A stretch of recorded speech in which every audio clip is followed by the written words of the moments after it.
Greetings, ladies and gentlemen, and welcome to this latest edition of Tales from Outer Space, where I take stories from across the internet and read them for your entertainment. This particular story is called Human Science Magic, written by SlowAD 2584. The barkeep at the Space Station Trade Hub Tavern eyed the human in the corner carefully. The human never drank, had a thing for deep-fried pickle slices, always tipped well, and was honestly a regular fixture in his establishment of late. He wondered what was on the human's mind so often that had him lost, out of focus so very often. Just then a drunken demiurge stumbled in, cheeks red with fury, and leveled wild and glazed eyes on the human. You dirty, scamming sleaze waste of rum out of the arsehole, human! He stumbled like a crazy avalanche towards the corner the human was sitting in. I don't know how you did it, but you scammed me, robbed me of my riches. I'm gonna... The squat, muscular space miner was lifted off the ground mid-step. The monstrous croc bouncer Grok got an approving nod from the barkeep. No, little fella, there's no scragging allowed in here. Boss says so, and he's the boss, so he's right. The demiurge waddled and swung all his limbs impotently for a moment, then relaxed and struggled to calm down. All right, put me down. This is an embarrassment. I just want to talk to this human about the science magic he did, how he did it, how much of it was even real. That caught the attention of a lot of beings in the tavern, including the barkeep. Magic, the dwarf had said. There were rumors going about, rumors that made it to his particular corner of the galaxy now, about that magic, newly rediscovered in their technological science. Did you say magic? An elder aristocrat spoke from a VIP booth. Tell me, Sir Demiurge, was it real? That's the damn problem. I cannot tell if anything was actually real, much less prove it. For all I know, it was all just a scam, a fraud. Oh, how very interesting. The aristocrat eyed the human with more than a little, you sly secret reveler, tilt to his eyebrows. May I sit in on your discussion? I would like to know more of this human science magic. The human shook his head, clearing his faraway gaze. Oh, look, Rocky, you said you couldn't tell, but that's the problem. You did tell, and poof, spell was broken. I did warn you. And with that, the aristocrat was fully fascinated. Well, now I simply must attend. Please, gentle beings, come to my VIP booth for some valued privacy. My treat. With that, the miner's mouth started watering, and the human got up, keeping his distance from the angry miner. And they all sat at the booth, and the privacy field was engaged, to the moans of the other very interested patrons in the bar. This was the most excitement that they'd seen in months. My, so the humans have rediscovered magic of old, have they? The aristocrat said with a slithery fey delight. Ah, more like the deal with the devil, the miner said bitterly. Look, I told you the condition of the spell. It was all very formal, if you recall, but remind me, which spell was it? Well, now what does it matter what spell it was? For all I know, it was always there to begin with, but then it wasn't. The aristocrat's eyebrows rose as he watched the conversation. It matters more than you seem to think it does, which spell was revealed, because that is what you did. You revealed it, and poof, spell was broken. But remind me, there have been so many, please. The miner grumbled into its gorget and growled through gritted teeth. I was mining a planetoid for Mineral X, as you wanted me to refer to it, 'cause you didn't want me to know its name, but couldn't find any veins of it anywhere, and came to you for help.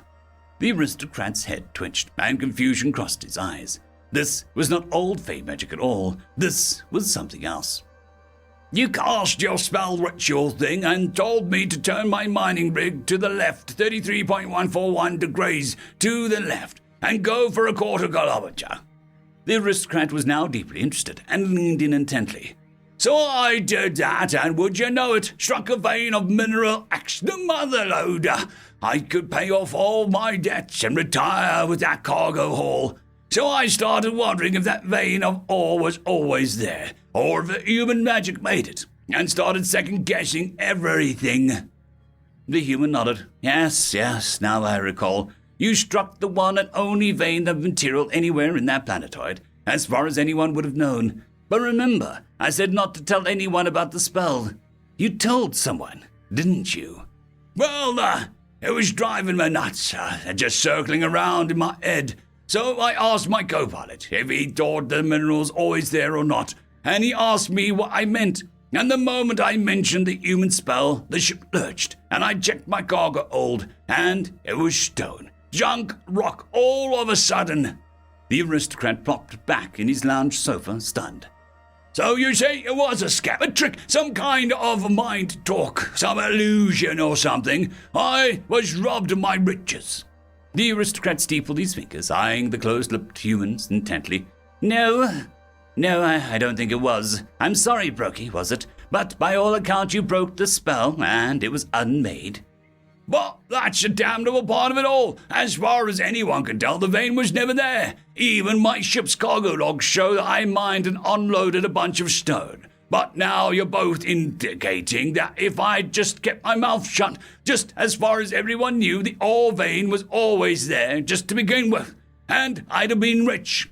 The human nodded. Yep, you're leaning towards getting to how it works. Still a way off, though. The aristocrat was visibly excited and wanted to be alone with the human. Friend Brocky, allow me to compensate you for your perceived losses. I can afford it, and do so desperately desire some alone time with our friend human here. The miner's eyes glittered with surprised greed at the windfall, and quickly agreed, made the transaction on his bracelet tablet, and hurriedly bowed out the VIP booth, racing away before anyone changed their mind. So this human science magic sounds very subversive, very powerful, with the apparent reality redacting. So, is it a demonic pact? Is it a fool's game to ever deal with? Nah, nothing demonic. They don't treat with us anymore. Our rules lawyers have crushed their will to entice, utterly. Then, where does the power emerge? I don't understand. Uncertainty, purposeful lack of verifiety, with a carefully arranged nudge. Verifity, that's not a word. It is now, buddy. Very important part of the whole system. What can I offer for you to tell me all about it? Do you need a patron, someone to sponsor you in the upper tier of the trade hub, where the air is fresh and the water is actually drinkable? You know, I always have kind of wished. I would gladly sponsor you, on the condition that you tell me how it works. Not the specifics, just the meta level of mechanism. We elder are eternal. We do need something to pass the time. The human tapped his chin, as if thinking about it, then nodded and leaned in forward conspiratorially. A big part of it is seeming like it was a scam the whole time. But that's so distasteful. It's an ill reputation, known galaxy-wide. But it is essential that such trickery is so well known. That's a big part of the point of it all.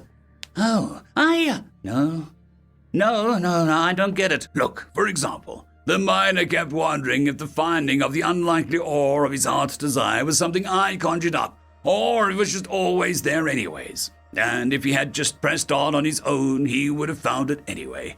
As far as he could tell, that ore was there for billions of years, just waiting. And what reinforced that notion, and to everyone else who was watching, it was much more likely that my human spell nonsense was a scam anyway.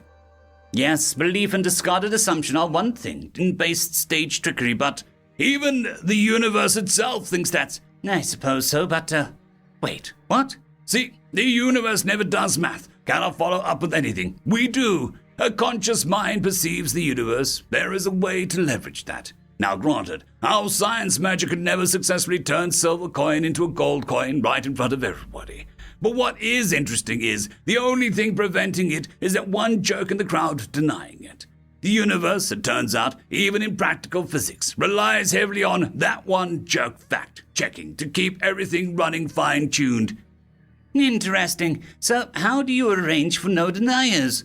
My spells are by design uncheckable. Sure, that left edge of planetoid of his heart's desires ore in it because I said so. Good luck trying to prove otherwise. And when it was actually found there, what luck? Who was to say it wasn't always there? I suppose nobody. Oh, wow! Presto chango. The universe shrugs and edits it in, not knowing nor suspecting anything different or suspicious. It could not have been a silly spell because the miner never even told me what ore he wanted. But his heart's desire was broadcasting. Yep. It's like a blade that never needed sharpening, a ship that never needs maintenance, a rebreather catalyst that never depletes. Sure, it is unlikely that those things were possible on their own, and who's to say otherwise? And no one is cataloging to see that they were all owned by one person. I suppose there is that guy that wanted those things. Exactly. Thus, the ceremony of the spell, lots of incense, chanting of finger kung fu, all distractions, not just for us, but... The human pointed in a vague circle. I had a miner write his heart's desire onto flame paper, then seal it with elaborate wax seals and exotic stamp, then immediately tossed it into incinerator cauldron, where I never even touched it. Poof, gone. Then I told that thick-headed demiurge, part of the spell is that you never tell anyone about it, not anyone at all, and collected my fee. But wait, part of that fellow's rage was the cargo holds turning back to stone and the reverse hacking of his ship's manifest. This is some serious magic. The only way to tell if it was magic is to do just that. Tell someone. I didn't do any of that. Think of the universe realizing, wait, what? And it retro-edited itself. Very much like the double-slit delayed choice Copenhagen interpretation thing. The universe is very capable of cooking its books and changing the past for the sake of consistency. It turns out we decide if Schrodinger's cat is alive or not. The aristocrat sat numbly for a moment, his eyes whirling around in bewildering thoughts. This would indeed occupy him for centuries. My. So it is all about belief and no detractors, a form of faith. Why, much absolute power could be gained from such a thing into a religion. The human slammed a palm on the table, startling the aristocrat. Whoa, now! You need to stop that train of thought right there. That's all we need, is for the Inquisitors to barge in and start breaking kneecaps. Yes, you are quite correct. Well, my human friend, you have certainly gifted me with a lot to dwell on. Shall we leave and start working on your sponsor license? The human kept from locking eyes with the aristocrat. That would be much appreciated. Well worth the chat. The ancient and experienced elder caught the gesture. Wait a second. Was this getting me to sponsor you into upper hab levels one of your spells? As far as anyone would know, it would happen anyway. The elder's eyes narrowed, but the lips were sliding into a wry grin. And if it was, I certainly would never tell. Oh, and how very rude of me. I never did get your name. The human gave the aristocrat a friendly but blank stare. You are correct. You didn't. I trust biometrics will do. End of story.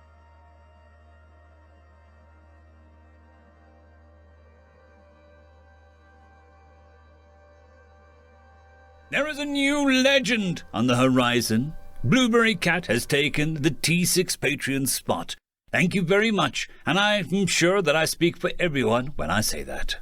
I would just like to thank our T5 members, Lord Azrical, Ambrose Cattell, Quantum Wednesday, Drexoon WRE, Blueberry Cat, Cam Maxwell, Casper Arnholtz, Bushmaster 177, and Leslie 517. Thank you very much.